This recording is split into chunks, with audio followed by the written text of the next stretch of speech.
এখানে কেউ কারোর বন্ধু হয় না মা, সবাই কেমন একটা দৌড়ের মধ্যে ব্যস্ত, কে কাটছে কখন আগে যাবে। এখন আমি কি করি বলতো? আমার কি আর ভালো লাগে তোকে ছাড়া এখানে থাকতে? তুমি বাবারে একবার বলে দেখো তোমরা এখানে আসতে পারো কিনা। এখন আমরা কি করে আসি বল? এই মা আমি একটু রাখতেছি, তোমার পরে কল দিতেছি। মাকে কমপ্লেন করছিস?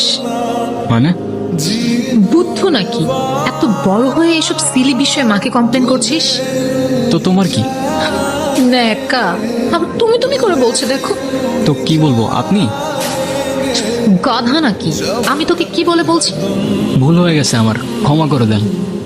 আমি জাস্ট ফর্মালিটিস দেখাচ্ছিলাম, ঠিক আছে? হইছে, তোর ন্যাকামি শেষ হলে চল এবার তোর বন্ধু বান্ধব বানানোর ব্যবস্থা কর।